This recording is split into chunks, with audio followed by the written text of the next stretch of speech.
Good morning વિદ્યાર્થી મિત્રો, કેમ છો ભાઈ બાળકો? મજામાં?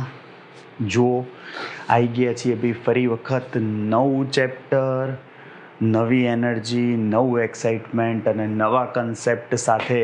જોરદાર ચેપ્ટર છે ભાઈ, તમને સખત કામમાં આવે એવું ચેપ્ટર છે. આગળ જતાં પણ આના સૂત્રો પણ ખાસ ધ્યાન રાખજો. આપણું ચેપ્ટર નંબર 7, કણોના તંત્રો અને ચાક ગતિ. જોજો ભાઈ, કણોના તંત્રો અને ચાક ગતિ બહુ જ જોરદાર ચેપ્ટર છે ભાઈ. કણોના તંત્રો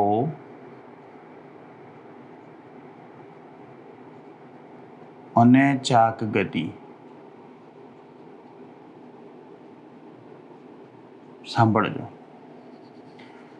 હવે આ વસ્તુ સમજતા પહેલા આપણને સૌથી પહેલા દ્રઢ પદાર્થ જે છે એની વિભાવના ખબર હોવી જોઈએ.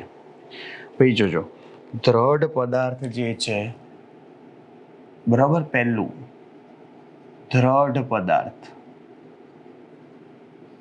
આપણે નંબર નહીં લખવો, છોડો ભાઈ. દ્રઢ પદાર્થ કોને કહેવાય? તો કે એવો પદાર્થ લઈએ ભાઈ આપણે, સમજો, જેને તમે કોઈ ચોક્કસ કદ ધરાવતો જે વાસ્તવિક પદાર્થ છે એને તમે વિસ્તૃત પદાર્થ પણ કહી શકો, કારણ કે બહુ જ બધા કણોનો બનેલો હોય છે. હવે જો આ પદાર્થમાં કણો વચ્ચેનું અંતર બદલાતું ન હોય, ભાઈ તમે બાહ્ય વિરૂપક બળ લગાડો એની ઉપર, અને તેમ છતાં પણ જો એમાં કણો વચ્ચેનું અંતર બદલાતું ન હોય તો એવા પદાર્થને દ્રઢ પદાર્થ કહે છે. સાંભળજો, જે પદાર્થમાં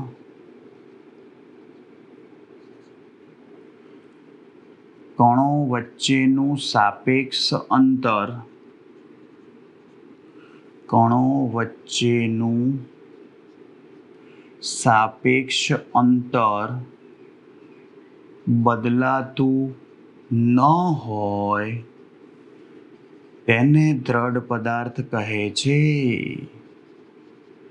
ખાસ ધ્યાન રાખજો, દ્રઢ પદાર્થ જે છે એ આદર્શ વિભાવના છે. દ્રઢ પદાર્થ આદર્શ વિભાવના છે. હકીકતમાં વ્યવહારમાં સંપૂર્ણપણે દ્રઢ પદાર્થ મળવો શક્ય નથી. દ્રઢ પદાર્થ આદર્શ વસ્તુ છે. જો તમારે કોઈ પદાર્થને દ્રઢ પદાર્થ તરીકે લેવો હોય તો તમારે બહુ બધી વસ્તુઓ અવગણવી પડે. કોઈ પદાર્થનું નમવું, વળવું, એના દોલનોની ગતિ જે છે, કણો મધ્યમાન સ્થાનની, એ બધું અવગણો તો એવા પદાર્થને દ્રઢ પદાર્થ કહી શકાય. ભાઈ તમે સમજો, એટલા માટે નોર્મલ કેસમાં દ્રઢ પદાર્થ આપણે જો વાત કરતા હોઈએ તો એ આદર્શ કલ્પના છે, એટલે આદર્શ વિભાવના છે. પણ વ્યવહારમાં જો તમારે દ્રઢ પદાર્થ કહેવો હોય, સાંભળજો, આદર્શ વિભાવના છે. કારણ કે અપરિવર્તિત આકાર રહેતો હોય હંમેશ માટે. હા, એવું બાહ્ય વિરૂપક એટલે તમે સમજો, તમે કોઈ બી પદાર્થને તોડવા, વાળવા, એનો આકાર, લંબાઈ, કદમાં ફેરફાર કરવા જે બહારથી બળ લગાડો છો તેને વિરૂપક બળ કહેવાય. સમજ્યા? અને આ વિરૂપક બળની અસર હેઠળ તમારા કણો વચ્ચેનું અંતર બદલાય જ નહીં. ભાઈ હીરો કઠિન પદાર્થ કહેવાય, સમજો, એને બી આકાર આપી શકાય છે. હા, એની ઉપર તો આખું સૂરજ જીવે છે ભાઈ આપણું. સમજી ગયા? તેનો મતલબ શું થયો ભાઈ? દ્રઢ પદાર્થ શક્ય નથી. પણ જો તમારે કહેવો જ હોય, હા, તો નોર્મલી આપણે સખત ઘન પદાર્થ જે હોય, જે નોર્મલ કેસમાં એની ઉપર બળ લગાડવાથી ભાઈ એમાં કણો વચ્ચેનું અંતર ના બદલાતું હોય અને એના કણોની આંતરિક દોલનીય ગતિ પણ જો અવગણીએ તો પછી તમે એને શું કહી શકો? દ્રઢ પદાર્થ. હા, કારણ કે આપણને ખબર છે કે નોર્મલ કેસમાં જે ઘન પદાર્થો છે એ પોતાનો આકાર બદલતા નથી. ઓકે, એટલા માટે તમે એને દ્રઢ પદાર્થ કહી શકો. ઓકે, ચલો હવે કે ભાઈ અહીંયા પદાર્થની ગતિ 3 સ્વરૂપે થશે. ભાઈ પદાર્થની 3 સ્વરૂપે ગતિ થાય. 3 રીતની ગતિ શક્ય છે. પહેલું સ્થાનાંતરિત ગતિ. ચલો, સ્થાનાંતરિત ગતિનો મતલબ શું? ભાઈ જોજો, સ્થાનાંતરિત ગતિ એટલે ધારો કે કોઈ પદાર્થ છે, સાંભળજો, એને તમે ઉપરથી આ ઢાળ ઉપરથી છોડી દો, પદાર્થ ભાઈ તમે સમજો ગતિ કરતો કરતો નીચે આવ્યો, તમે એ પદાર્થ પરના કોઈ બી કણો લઈ લો. ભાઈ કણ એટલે ઇંગ્લિશમાં પાર્ટિકલ કહેવાય, P1 P2 P3. જો એ કણ ગતિ કરીને નીચે આવતો હોય એનો મતલબ કે આખો પદાર્થ જ નીચે આવતો હોય, એવું તો છે નહીં, થોડા કણો રહી ગયા. એનો મતલબ એવો થયો, સાંભળજો, કે પદાર્થની સ્થાનાંતરિત ગતિ રેખીય ગતિ કહેવાય. સ્થાનાંતરિત ગતિમાં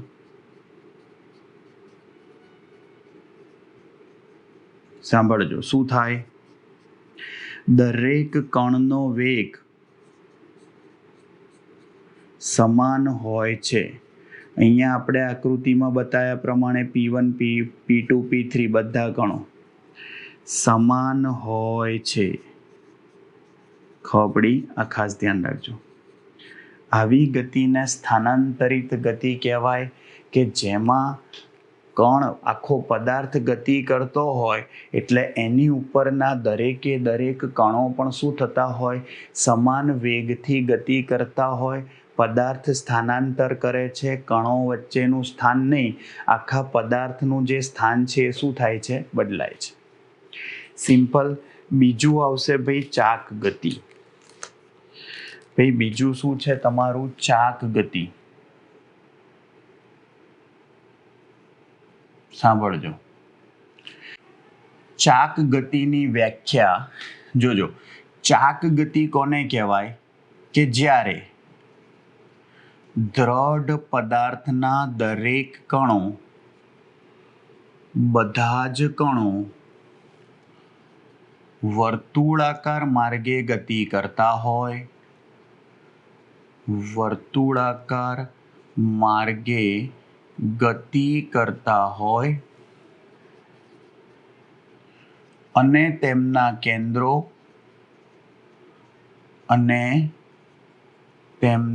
કેન્દ્રો એક નિશ્ચિત સુરેખા પર સ્થિર હોય. એક નિશ્ચિત સુરેખા પર સ્થિર હોય,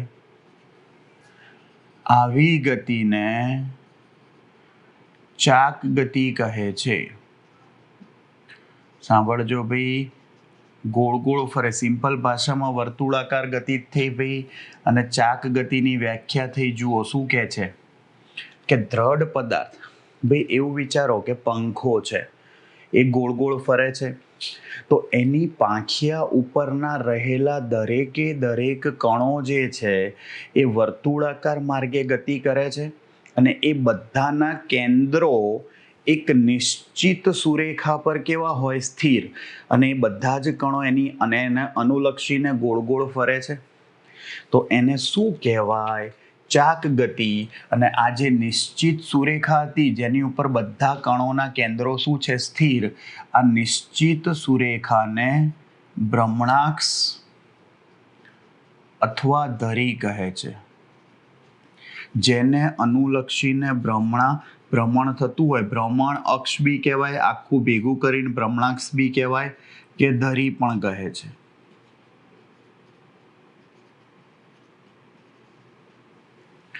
આવડે ભાઈ? આ ખાસ ધ્યાન રાખજો. સિમ્પલ. હવે જુઓ ભાઈ, પદાર્થ જ્યારે ચાક ગતિ કરતો હોય ને ત્યારે પણ બે રીતે ચાક ગતિ થાય. એમાં પણ બે ભાગ છે ભાઈ. એક સ્થિર અક્ષને અનુલક્ષીને, સ્થિર અક્ષને અનુલક્ષીને,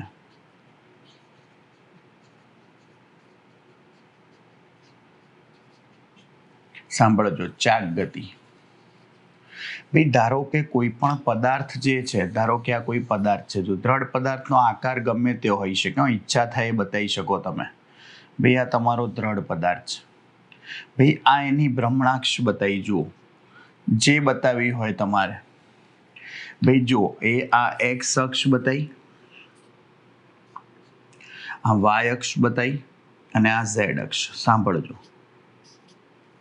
અગત્યની વસ્તુ અહીંયા આ વાય અક્ષ જે છે ને એને તમારી ધરી કે ભ્રમણાક્ષ કહેવાય. કહેવાનો મતલબ શું થયો, જુઓ તમારી આ ભ્રમણાક્ષ છે એને અનુલક્ષીને પદાર્થ આવી રીતે ચાક ગતિ કરે છે. તો આપણે વાય અક્ષને ભ્રમણાક્ષ લીધી, તો એને લંબ એવા સમતલમાં બધા જ કણો એને અનુલક્ષીને વર્તુળાકાર ગતિ કરે છે અને એને લંબ સમતલ આ થયું. જો વાય અક્ષને લંબ સમતલ એટલે કયું થયું કહેવાય, એક્સ ઝેડ સમતલ. તેનો મતલબ શું થયો જોજો, ખાસ ધ્યાન રાખજો. તમે જુદા જુદા કણો લો, જુઓ ધારો કે આ પહેલો કણ છે P1, તો એનો ભ્રમણાક્ષને અનુલક્ષીને સ્થાન સદિશ R1 છે. બીજો કણ આ રહ્યો, ભાઈ તમે સમજો અહીંયા છે, આ રહ્યો P2. જોજો તો એને અનુલક્ષીને આ સ્થાન સદિશ R2 થયો. જોજો એ રીતે ભાઈ ગમે એટલા કણો હોય, Nમો કણ છે, N પાર્ટિકલ, તો જુઓ આ Rn થયું. બધાના કેન્દ્રથી અંતરો જુદા જુદા હોય. મેં તમને કીધું ને ભાઈ આ પાંખીઓ ગોળ ગોળ ફરતું હોય, તો જુદા જુદા બિંદુઓના કેન્દ્રથી અંતરો જુદા જુદા હોય, સમજ્યા? પરંતુ જ્યારે એ પદાર્થ શું કરે ભાઈ, ચાક ગતિ કરશે. જોજો એનો મતલબ શું થયો, તો કે ચાક ગતિ કરતા કણો, ચાક ગતિ કરતા કણો ભ્રમણાક્ષને લંબ, ભ્રમણાક્ષને લંબ એવા સમતલમાં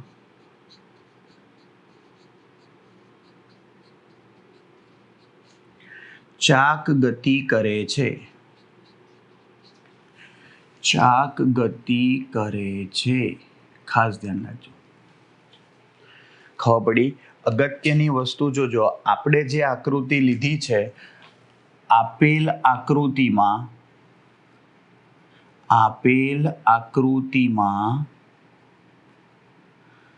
વાય અક્ષ ભ્રમણાક્ષ તરીકે, વાય અક્ષ ભ્રમણાક્ષ તરીકે અને તેને લંબ એવા સમતલમાં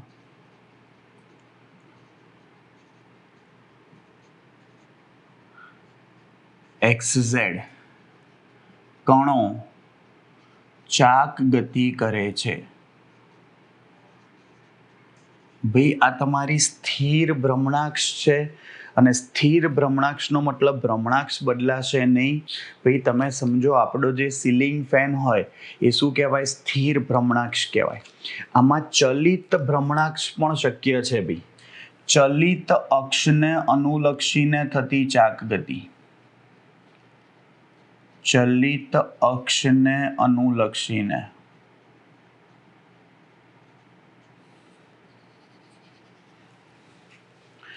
ભાઈ જો આના ઉદાહરણમાં હું અહીંયા લખી જ કાઢું, પહેલા સીલિંગ ફેન. ભાઈ સીલિંગ ફેન, અને આમાં ઉદાહરણમાં આવે ટેબલ ફેન, ભમરડો. ભાઈ ખબર પડે, ભમરડો ખબર? ભાઈ તમે તો શી ખબર ફેરવ્યો છે કે નહીં ફેરવ્યો? હા, નવા જમાનાનો તમે તો નાના એટલે બહુ ભમરડો પેલું આમ કરીને દોરીથી વીંટાળીને આમ કરીને નાખો. ભાઈ તમે સમજો, એટલે પહેલાં ભ્રમણ કરે એટલે આમ ગોળ ગોળ ગોળ ગોળ ફરતો હોય. ભાઈ ધીમે ધીમે શું થતો જાય, ભાઈ વાંકો વળતો જાય, વાંકો વળતો જાય, ફરવાનું ચાલુ હોય. ધીમે ધીમે વાંકો વળતો જાય ને વાંકો વળતા વળતા ભાઈ તમે સમજો હુઈ જાય. મતલબ પહેલાં ભ્રમણ આમ થતું હોય, ધીમે ધીમે ઓછું થતું જાય, ઓછું થતું જાય. તો એની ભ્રમણાક્ષ જે છે એ નમતો જાય એમ બદલાતી જાય. નો ડાઉટ એ જે બિંદુએ જમીન સાથે સંપર્કમાં હોય એમાંથી તો અક્ષ પસાર થતી જ હોય. ખબર પડી? આ ખાસ ધ્યાન રાખજો કે ભાઈ આ શંકુ આકાર બનાવજો. ધારો કે ભમરડો હોય, સાંભળજો, આ ભમરડો બતાવેલો, અરે વાહ જબ્બર બતાવ્યો બસ. શંકુ આકાર દેખાય. હવે પ્રારંભમાં ભ્રમણાક્ષ આવી રીતે હોય, સમજો જમીનને સ્પર્શ થતો હોય ત્યાં, પણ ભાઈ થોડી વાર પછી તમે સમજો આ ભમરડો તમારો ક્યાં આવી જશે, આ બાજુ આવી જશે ફરતા ફરતા. સમજ્યા તમે? પણ જુઓ આ સંપર્ક બિંદુમાંથી તો પસાર થશે જ. સમજ્યા? પછી આ ભમરડો થોડી વાર પછી આમ આવી ગયો, દેખાય એમ કરતા કરતા પછી હુઈ જશે. પણ સંપર્ક બિંદુમાંથી તો ભાઈ ભ્રમણાક્ષ, પણ જુઓ પહેલા ભ્રમણાક્ષ આવી હતી, ધીમે ધીમે નમતી જાય, ચલિત. એ જ રીતે ભાઈ તમે સમજો ટેબલ ફેન લો, પેલો ટેબલ ફેન તમે જોયો હશે, ભાઈ તમે સમજો આમ ગોળ ગોળ ગોળ ગોળ ગોળ ગોળ ફરતો હોય, તમે સમજો, પણ થોડી થોડી વારે મોઢું બદલે, આમ આમ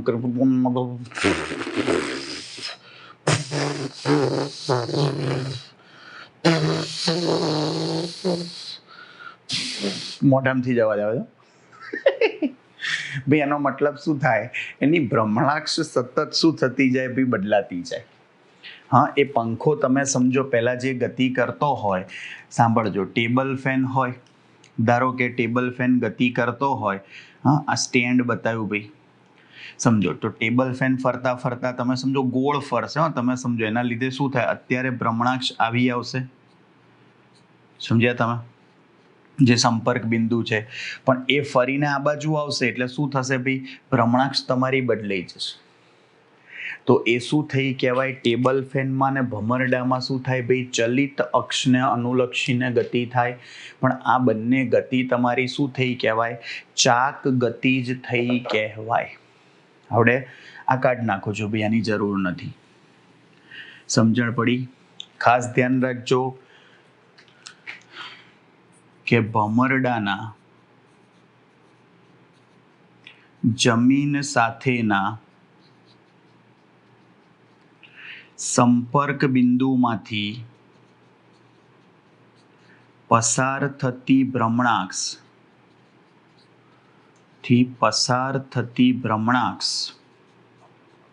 સમય સાથે બદલાતી રહે છે. સમય સાથે બદલાતી રહે છે. ખબર પડી? પરંતુ તે સંપર્ક બિંદુમાંથી તો પસાર થતી જ હશે. પરંતુ તે સંપર્ક બિંદુમાંથી તો પસાર થતી જ હોય. આવડશે? સિમ્પલ. અને બે ત્રીજી ગતિ આવશે તમારી રોલિંગ ગતિ. ત્રીજી ગતિ શું આવશે ભાઈ તમારી, રોલિંગ ગતિ આવશે. જોજો હવે રોલિંગ ગતિમાં શું થાય, તો કે ભાઈ રોલિંગ ગતિ એ સ્થાનાંતરિત ગતિ અને ચાક ગતિનું મિશ્રણ છે. શું છે ભાઈ? ચાક ગતિનું મિશ્રણ છે. ભાઈ સમજો ખાસ, રોલિંગ ગતિ એ સ્થાનાંતરિત ગતિ જે પહેલા બતાવી હતી એ, હા, અને ચાક ગતિનું મિશ્રણ છે. કઈ રીતે જુઓ, ધારો કે આપણે કોઈ સરક્યા સિવાય ગબડતો પદાર્થ લઈએ ઢાળ ઉપરથી. સાંભળજો, ઢાળ ઉપરથી કોઈ પદાર્થ ભાઈ વર્તુળાકાર પદાર્થ, તકતી કે ગોળો કે રિંગ કે એવો કોઈ પદાર્થ લીધો છે. જોજો ભાઈ પદાર્થ એક જ છે, પણ એની જુદા જુદા સમયે હું સ્થિતિ બતાવું છું. જોજો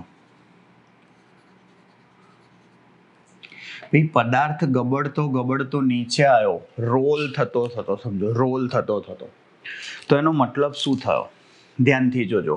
એ પદાર્થ પોતે શું કરે છે, યસ, ચાક ગતિ. પરંતુ ધ્યાનથી જુઓ, એનું દ્રવ્યમાન કેન્દ્ર તમને દેખાય છે, મતલબ કે એનું કેન્દ્ર ભાઈ, આ પદાર્થનું કેન્દ્ર જે છે એ શું કરે છે, જુઓ રેખીય ગતિ. જુઓ આ સ્થાનાંતરિત ગતિ કહેવાય. દેખાય? દ્રવ્યમાન કેન્દ્ર, એનું જે કેન્દ્ર છે એ રેખીય ગતિ કરે. પદાર્થ પોતે શું કરે છે, ચાક ગતિ. આમે બંને ગતિનું જે મિશ્રણ છે એને શું કહેવાય, રોલિંગ ગતિ. હા, પદાર્થ ઢાળ પરથી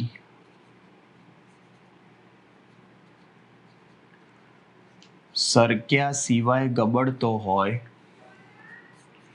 સરક્યા સિવાય ગબડતો હોય ત્યારે તેનું કેન્દ્ર રેખીય ગતિ અને પદાર્થ સ્થિર અક્ષને અનુલક્ષીને ચાક ગતિ કરે છે. સ્થિર અક્ષને અનુલક્ષીને શું કરે છે ભાઈ? ચાક ગતિ કરે છે. આ બંને ગતિના મિશ્રણને શું કહે છે? રોલિંગ ગતિ કહે છે. મિશ્રણને રોલિંગ ગતિ કહે છે. આવડે ભાઈ? ધ્યાન રાખજો. આવડશે? જો સિમ્પલ. આ ભાઈ આ 3 પ્રકારની ગતિ હોય. આપણે આ ચેપ્ટરમાં ચાક ગતિ ભણીશું, ચેપ્ટરના અંતમાં રોલિંગ ગતિ પણ ભણીશું. ઓકે, હવે જોઈએ છીએ ભાઈ અગત્યનો શબ્દ દ્રવ્યમાન કેન્દ્ર. આપણે 2 કણોના બનેલા તંત્ર માટે દ્રવ્યમાન કેન્દ્ર સમજીએ છીએ. 2 કણોના બનેલા તંત્ર માટે દ્રવ્યમાન કેન્દ્ર સમજાવો. સાંભળજો. આનો શું મતલબ ભાઈ?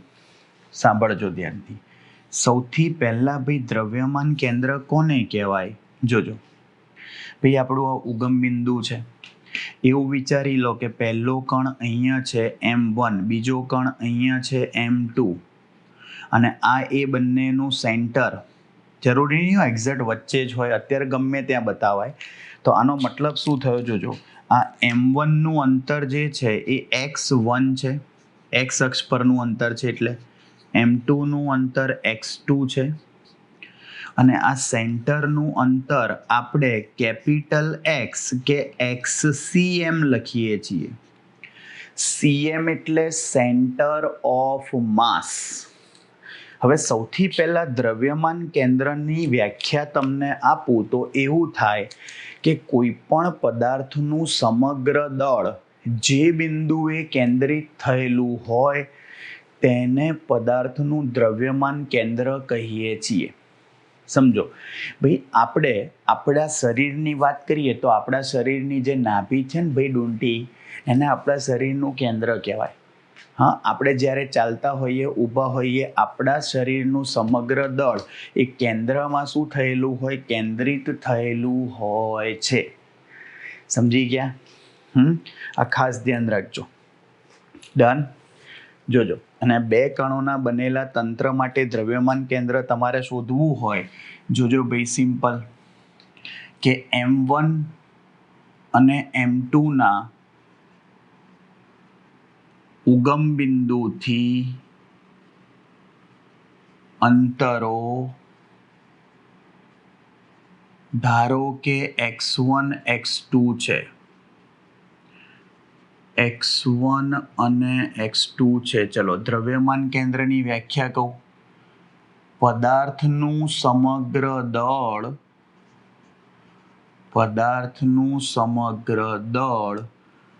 જે બિંદુ પર કેન્દ્રિત થયેલું હોય,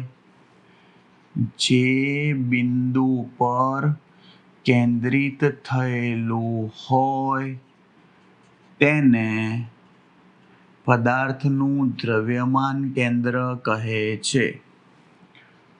પદાર્થનું દ્રવ્યમાન કેન્દ્ર એટલે કે સેન્ટર ઓફ માસ કહે છે.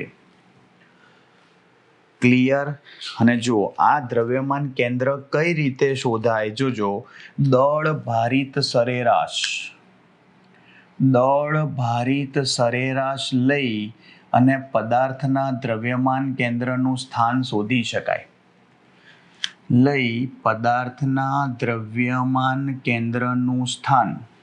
શોધી શકાય. સાંભળજો. કેવી રીતે શોધી શકાય જોજો. તો કે દળ ભારિત સરેરાશનો મતલબ શું થાય જોજો. દળ ભારિત સરેરાશ.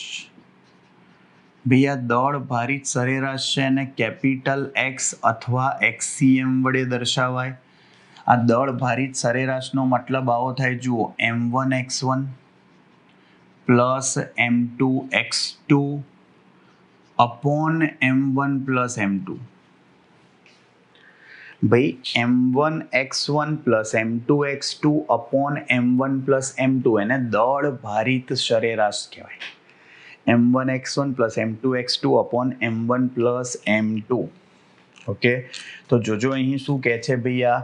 m1x1 પ્લસ m2x2 ધારો કે જો y અક્ષ પર લીધું હોય તમે તો ycm લખાય અથવા કેપિટલ y, તો એમાં ખાલી આટલો ફરક પડે. m1y1 પ્લસ m2y2 અપોન શું થાય m1 પ્લસ m2. અને હવે સાંભળજો, જો દળ સમાન હોય તો, જો ભાઈ બંને કણોના દળ સમાન હોય તો, બંને કણોના દળ સમાન હોય તો ભાઈ m1 બરાબર m2 બરાબર m લઈ લો. ચલો, તો m1 બરાબર m લો, m2 બરાબર m લો, છેદમાં m પ્લસ m લો, તો એનો મતલબ શું થાય? xcm શું થશે જુઓ ભાઈ, mx1 plus mx2 upon m plus m, તો 2m થાય. m કોમન કાઢીને ઉડાડ દો તો જુઓ તમારા એક્સના દ્રવ્યમાન કેન્દ્રનું એક્સ અક્ષ પર શું થયું જુઓ, બંનેનું સરેરાશ. કહેવાનો મતલબ કે જો બંને કણોના દળ સરખા હોય ને ભાઈ, તો એક્ઝેક્ટ સેન્ટરમાં તમને દ્રવ્યમાન કેન્દ્ર મળે. અને એ જ રીતે ભાઈ તમે ycm કે y લખો તો એમાં બી સેમ વસ્તુ જ શું થઈ જાય, my1 plus my2 upon m1 plus m2 એટલે 2m થાય. તો શું આવશે ભાઈ જુઓ અહીંયા, y1 પ્લસ y2 બાય 2. ખબર પડે છે ભાઈ? આનો મતલબ એક્ઝેક્ટ સેન્ટરમાં મળે જો y અક્ષ પર હોય તો પણ આવડે.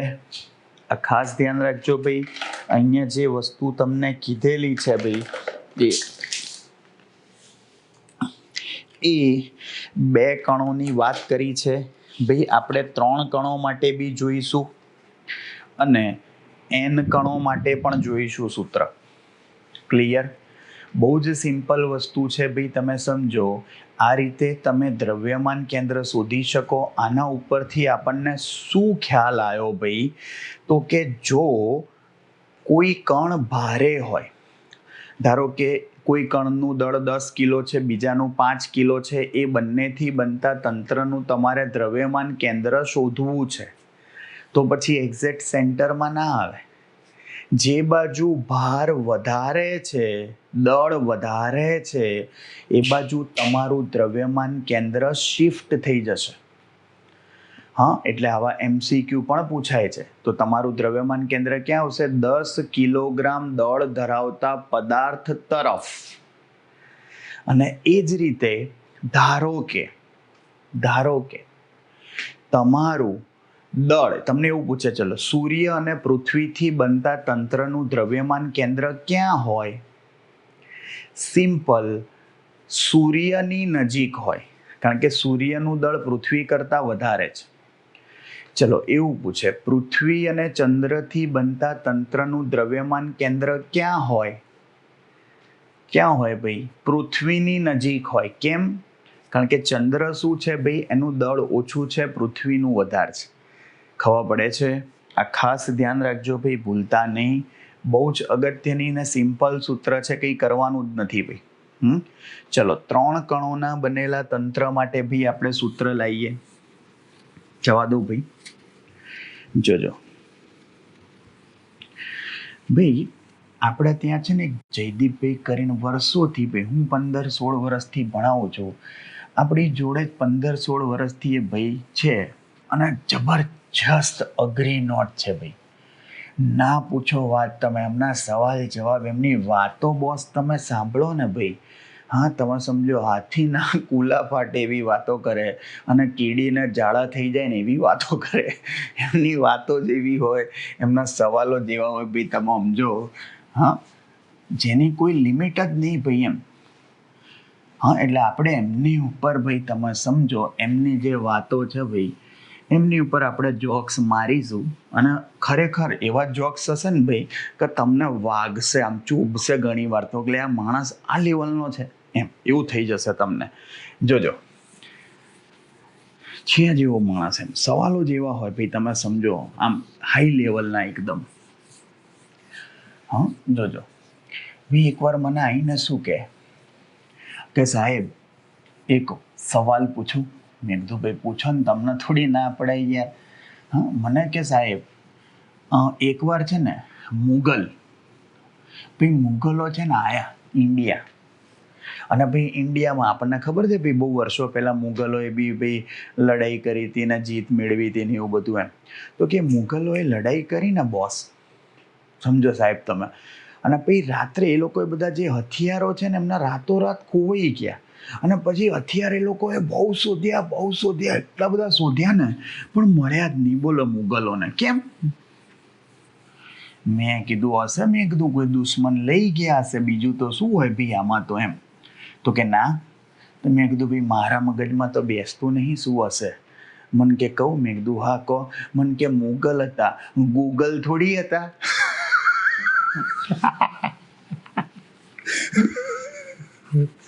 અલ્યા ભાઈ ક્યાં મુગલ ને ક્યાં ગૂગલ. મને કે ગૂગલ થોડી છે તો શોધી કાઢે બધું, કે એ તો મુગલ હતા. મને કે છે ને સાહેબ એક ભાઈ છે ને, જોજો કે એક ભાઈ છે ને 1 મહિના સુધી, હા 31 દિવસ સુધી સાહેબ ઊંઘે જ નહીં, અને તો એમને કંઈ નહીં થતું, એકદમ સ્વસ્થ તરો તાજા બિંદાસ રહેતા હોય. શું કપ્પા મારો, કોઈ માણસ 31 દિવસ સુધી ના ઊંઘે તો થોડી ચાલે, મગજ બગજ ચેક નહીં ઠેકાણે. મને કે ના સાહેબ સાચું કહું છું. મેં કીધું એવું કઈ રીતે થાય? મને કે 31 દિવસે રાત્રે તો સૂઈ જ ગયા હતા.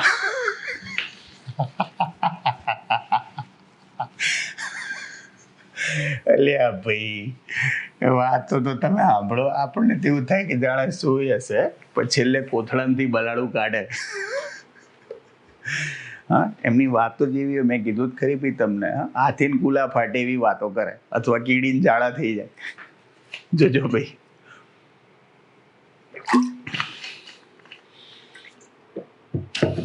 હવે ભાઈ આપણે લાવીશું 3 કણોના બનેલા તંત્ર માટે દ્રવ્યમાન કેન્દ્ર. 3 કણોના બનેલા તંત્ર માટે દ્રવ્યમાન, એનું એ જ છે ભાઈ, કઈ નથી, કેન્દ્ર. જોજો. તો હવે શું કહે છે ભાઈ આપણને કે ભાઈ ધારો કે આપણે સમજવા માટે જુઓ આવી રીતે ત્રિકોણ લઈ લીધો છે. જોજો ભાઈ એક્સ અને વાય અક્ષ બતાવી દીધી. ધારો કે અહીંયા પહેલો કણ છે એના યામ x1 y1 છે, બીજો કણ છે એના યામ x2 y2 છે. જો તમે x1 y1 ને ઉગમ બિંદુ તરીકે લો તો 0 0 થઈ જાય, અને m3 ના યામ આવશે x3 y3. આવડે? ધ્યાનથી જોજો. તો સિમ્પલ કે આ 3 કણ જે છે એનાથી બનતા તંત્રના દ્રવ્યમાન કેન્દ્રનું આપણે x યામ લખીએ. જોજો ભાઈ તંત્રના દ્રવ્યમાન કેન્દ્રનો x યામ શું લખાય? કેપિટલ X અથવા XCM. 3 કણો છે એટલે શું થશે? m1 x1 plus m2 x2 plus m3 x3 upon શું થઈ જશે? m1 plus m2 plus m3. આવડે? જેટલા ભાઈ આને દળ ભારિત સરેરાશ કહેવાય. અને ભાઈ દ્રવ્યમાન કેન્દ્રનો વાય આમ લખવા જાઓ તો કેપિટલ વાય બરાબર શું થશે? જુઓ, YCM શું આવે? M1Y1 plus M2Y2 plus M3Y3 upon શું થશે? M1 plus M2 plus M3. આવડે? અગત્યની વસ્તુ જોજો શું કહે છે અહીંયા. તો આનો મતલબ શું થયો ભાઈ? જો દરેક કણનું દળ સમાન હોય, દરેક કણનું દળ સમાન હોય, સાંભળજો, તો ભાઈ M1 બરાબર M2 બરાબર M3 બરાબર M લખાય. ચલો, બધા દળ સરખા છે તો ભાઈ દ્રવ્યમાન કેન્દ્રનો એક્સયામ શું આવશે? જુઓ ભાઈ, mx1 plus mx2 plus mx3 upon m plus m શું થશે? ભાઈ 3m થાય છેદમાં ઉપરથી m કોમન કાઢીને ઉડાડી દો તો x1 plus x2 plus x3 upon 3 થઈ જશે. અને એ જ રીતે વાયયામ લખો ભાઈ તમે તો સેમ વસ્તુ, છેદમાં 3m થાય, ઉપર m કોમન કાઢી લો, ઉડી જાય, y1 plus y2 plus y3 by 3 થાય. સમજી ગયા? અને એના માટે જો તમારે દ્રવ્યમાન કેન્દ્ર લાવવું હોય તો મધ્ય કેન્દ્ર આવે ભાઈ, 3 મધ્યગાઓને જોડી દો, ભૈયા તમારું સેન્ટર આવી જાય. ભાઈ આ n કણોના બનેલા તંત્ર માટે, ભાઈ આપણે 3 કણોના બનેલા તંત્ર માટે જવાબ લાયા. હવે સાંભળજો, n કણોના બનેલા તંત્ર માટે, n કણોના બનેલા તંત્ર માટે દ્રવ્યમાન કેન્દ્ર જોજો. હવે ભાઈ ધારો કે n કણોનું બનેલું તંત્ર હોય તો n કણોના દળ જોજો, M1 M2 M3 up to Mn છે. ભાઈ એના આપણે એક્સયામ લખીએ, x1 x2 x3 up to xn, yયામ y1 y2 y3 up to yn, zયામ z1 z2 z3 up to zn. Okay, તો હવે અહીં ભાઈ દ્રવ્યમાન કેન્દ્રનો એક્સયામ શું લખાય જોજો. ચલો, દ્રવ્યમાન કેન્દ્રનો એક્સયામ લખો તમે તો કેપિટલ X શું લખાય? M1 x1 plus M2 x2 plus up two plus Mn xn. જોજો, સોરી ભાઈ, અપોન છેદમાં શું થઈ જશે? M1 plus M2 plus M3 up to Mn. ભાઈ જુઓ, તમે આને આવી રીતે લખો, આટલું લાંબુ લખું એની જગ્યાએ સિગ્મા mi xi, હા, અને સિગ્મા mi. ખરેખર i running from 1 to n 1 to n હોય, પણ સમજી જવાનું સિગ્મા એટલે n જેટલા બી કણો છે બધાનો શું કરવાનો? સરવાળો. આ જ રીતે ચલો ભાઈ તમે વાયયામ લખો તો sigma mi yi upon sigma mi. ભાઈ ધ્યાન રાખજો, આ જ રીતે તમે ઝેડયામ લખો તો સિગ્મા એટલે સરવાળો ભાઈ, mi zi upon sigma mi. ખરેખર તમે સિગ્મા mi એટલે બીજું કશું જ નથી, M1 plus M2 plus M3 up to Mn, n કણોના બનેલા તંત્રનું કુલ દળ. n કણોના બનેલા તંત્રનું કુલ દળ. તો આ કુલ દળ શું લખાય? n કણોના બનેલા તંત્રનું કેપિટલ M થાય. શું થાય? Capital M. તમે આની જગ્યાએ કેપિટલ M લખીને એને સામે લખી કાઢો તો પણ ચાલે. હા, કુલ દળ આખા તંત્રનું કેપિટલ M. સિમ્પલ. હવે જુઓ ભાઈ, આપણે કોઈ સ્થાન સદિશ લઈએ, જોજો હું સ્થાન સદિશ. તો સ્થાન સદિશ શું લખાય? ભાઈ સદીશો, ધારો કે R1 લખું તો R1 સ્થાન સદીશ ખરેખર શું થાય? X1 Y1 Z1 થાય. ચલો R2 લખું તો શું લખાય? બી અને આવી રીતે બી લખાય હો, X1 I cap plus Y1 J cap plus Z1 K cap, એ જ થયું. હા, આમાં એવું લખીને બતાવું, ચલો X2 I cap plus Y2 J cap plus Z2 K cap. આ બીજાના યામ લખ્યા. આ રીતે અપ ટુ એનમાં કણનો સ્થાન સદિશ હોય, શું આવશે? XN YN ZN. તો ભાઈ તમારા દ્રવ્યમાન કેન્દ્રના સ્થાન સદિશનું સૂત્ર શું લખાય? સેમ મેથડ, દ્રવ્યમાન કેન્દ્રનો સ્થાન સદિશ. તો જોજો, દ્રવ્યમાન કેન્દ્રનો સ્થાન સદિશ શું આવશે ભાઈ? એને RCM કહેવાય. આપણે એને કેપિટલ R વડે દર્શાવીએ છીએ. અને કેપિટલ R શું થશે ભાઈ? તમારો M1 R1. સદિશ સ્વરૂપ છે, જોજો ધ્યાનથી, M2 R2 plus MN RN upon M1 plus M2 plus up two plus MN.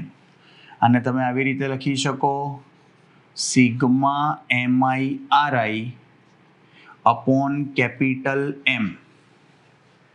અને કેપિટલ M ને સામે લખી કાઢો તો M into capital R sigma MI RI. તમારે I running from 1 to N લખવું હોય તો બી વાંધો નહીં. કહેવાનો મતલબ I જેટલા પણ હોય એમ. જો તમે 1 to N ના લખો એટલે આ કેવું છે? I 2 હોય તો M1 R1 plus M2 R2, 3 હોય તો M1 R1 plus M2 R2 plus M3 R3, એવી રીતે. ક્લિયર? આ ખાસ ધ્યાન રાખજો. આ દ્રવ્યમાન કેન્દ્રના સ્થાન સદિશનું સૂત્ર થયું. તમારે છેદમાં રાખીને યાદ રાખવું હોય તોય વાંધો નહીં, આવી રીતે યાદ રાખવું હોય તો પણ વાંધો નહીં. ભાઈ આ N કણોના બનેલા તંત્ર માટે તમે શું લઈ આવ્યા? સૂત્ર, દ્રવ્યમાન કેન્દ્રના સ્થાન સદિશનું. હવે જોજો, સતત વિતરણ ધરાવતા પદાર્થ માટે, જોજો, સતત વિતરણ ધરાવતા પદાર્થ માટે ભાઈ દ્રવ્યમાન કેન્દ્ર, ભાઈ સતત વિતરણ ધરાવતા પદાર્થ માટે અથવા તંત્ર માટે દ્રવ્યમાન કેન્દ્ર, એમાં બીજો કોઈ જ ફરક ના હોય. સમજાવું તમને. આપણે જે દળ લીધું હતું ને ભાઈ, એમાં કણો વચ્ચેનું અંતર એટલું સૂક્ષ્મ હોય અને એટલા નાના નાના સૂક્ષ્મ ખંડો હોય કે તમારે દળ અત્યંત નાનું લેવું પડે. આપણે એક કણનું દળ લેતા હતા ને, એની જગ્યાએ દળ ખંડ હોય, એકદમ નાના દળ ખંડનું દળ.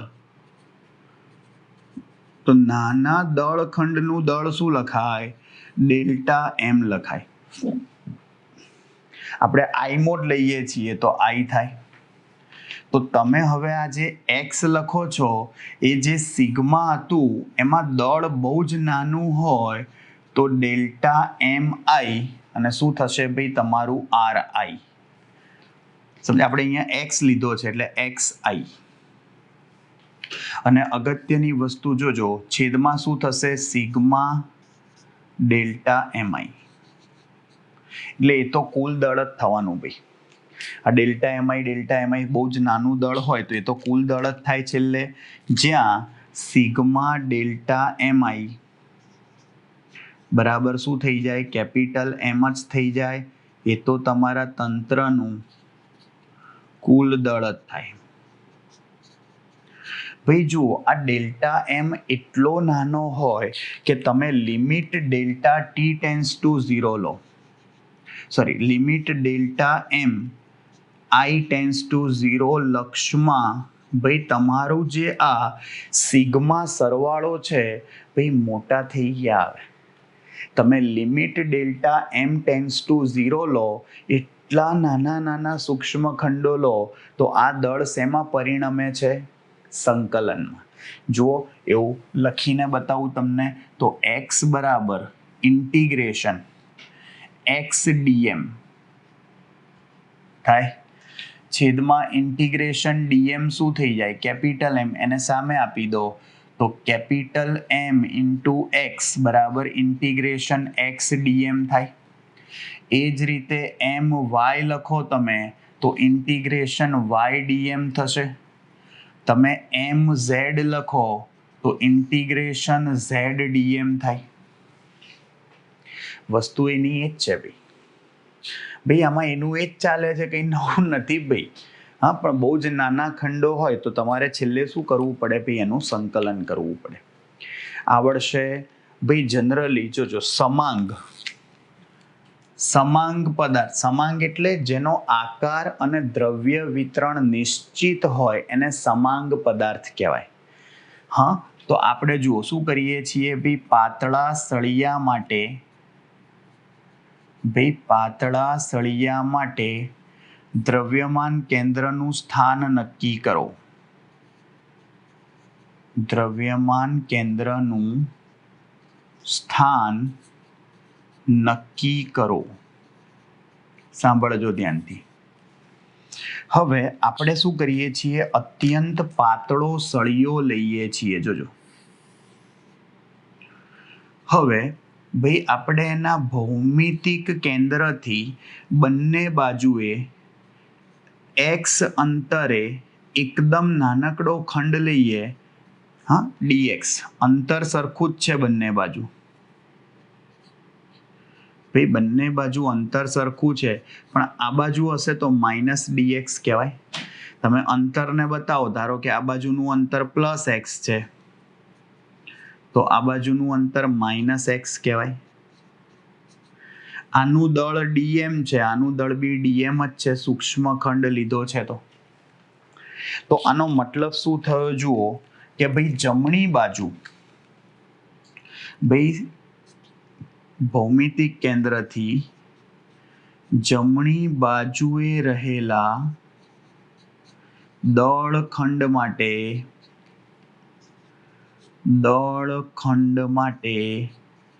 ભાઈ શું થશે? જુઓ ભાઈ આ રહ્યું ને એક્સ ડીએમ, આ રહ્યું એક્સ ડીએમ. સૂક્ષ્મ છે એટલે એક્સ ડીએમ.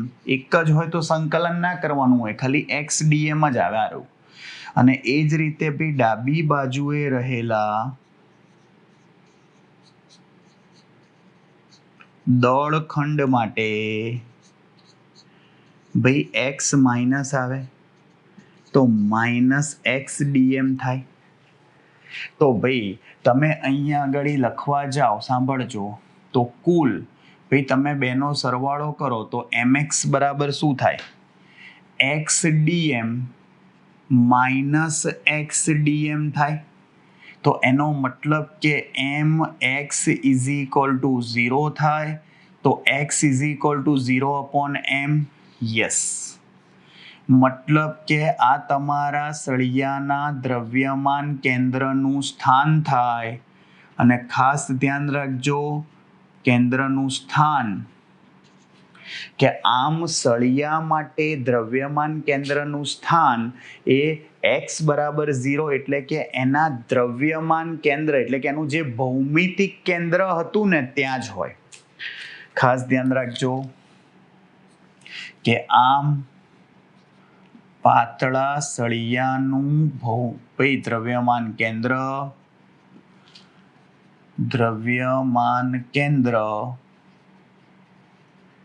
એ તેના ભૌમિતિક કેન્દ્ર પર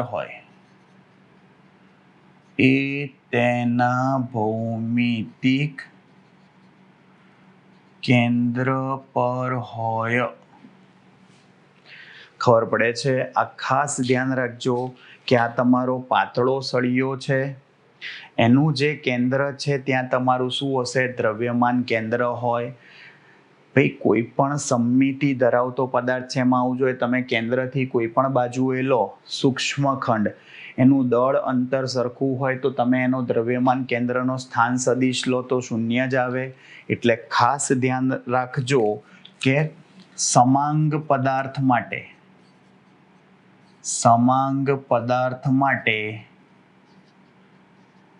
ભાઈ દ્રવ્યમાન કેન્દ્રનો સ્થાન સદિશ, આખો પદાર્થ n કણોનો બનેલો હોય તો દ્રવ્યમાન કેન્દ્રનો સ્થાન સદિશ કેપિટલ આર બરાબર 0 થાય. સ્થાન સદિશની વાત કરું છું. સ્થાન સદિશ એટલે આર આવ્યું, સમજ્યા? એને તમે આરસીએમ કહેશો તો પણ વાંધો નહીં. Position vector of centre of માસ.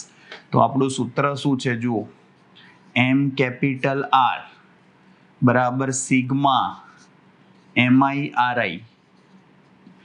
ભાઈ પણ જો મેં કીધું એમ કે દ્રવ્યમાન કેન્દ્ર જે છે સમાંગ પદાર્થ માટે આપણે કીધું એમ ક્યાં હોય, એના ભૌમિતિક કેન્દ્ર ઉપર કેપિટલ આર ને 0 લઈ લો તો સિગ્મા એમઆઈઆરઆઈ થાય.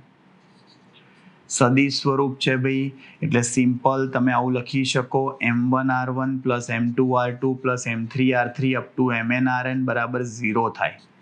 આ ખાસ ધ્યાન રાખજો, બહુ કામની વસ્તુ શીખવાડી કે જો દ્રવ્યમાન કેન્દ્રનો સ્થાન સદિશ ઉગમ બિંદુ પર હોય, ક્યાં હોય? ઉગમ બિંદુ પર. ભૌમિતિક કેન્દ્રને આપણે ઉગમ બિંદુ લઈએ છીએ, અને તો પછી ભાઈ તમે જે જવાબ લાવો એ દ્રવ્યમાન કેન્દ્રનો સ્થાન સદિશ 0 હોવાથી સિગ્મા આઈ, સમજ્યા તમે? એમઆઈઆરઆઈ શું થઈ જાય? 0 થઈ જાય. એટલે કે m1r1 plus m2r2 plus m3r3 up to mnrn એ શું થઈ જશે ભાઈ? 0 થઈ જશે. આવડશે ભાઈ? અત્યંત સહેલો ટોપિક હતો, કંઈ કર્યું જ નથી. એકનું એક જ સૂત્ર લખ્યું છે. તમારે એક જ સૂત્ર યાદ રાખવાનું છે, આરસીએમ બરાબર m1r1 plus m2r2 plus up to mnrn upon કુલ દળ કેપિટલ એમ. આવડશે? પાક્કું ભાઈ? સિમ્પલ. જુઓ, આટલે રાખીએ છીએ લેક્ચરમાં. નેક્સ્ટ ટાઈમ આપણે કણોના બનેલા તંત્ર માટે દ્રવ્યમાન કેન્દ્રનો વેગ, પ્રવેગ, લાગતું બળ, ન્યૂટનનો ગતિનો બીજો નિયમ અને વેગમાન સંરક્ષણનો નિયમ જોઈશું. પણ બધું 5મા ચેપ્ટરમાં જોયું હતું એવું ને એવું જ, ખાલી ફરક એટલો હશે કે અહીંયા શું આવશે ભાઈ? કણોના બનેલા તંત્ર માટે, પેલું કણો માટે આવતું હતું. ક્લિયર? ચલો ભાઈ, આટલે રાખીએ છીએ. મળીએ આવતા લેક્ચરમાં. ત્યાં સુધી આવજો. बाय, सी यू, टाटा, सब्बा खैर, सायोनारा, हस्ता ला विस्ता, फिर मिलेंगे चलते चलते. खुदा हाफिज, दास विदानिया. जय श्री कृष्ण, जय अम्बे, जय हिंद, जय भारत, वंदे मातरम.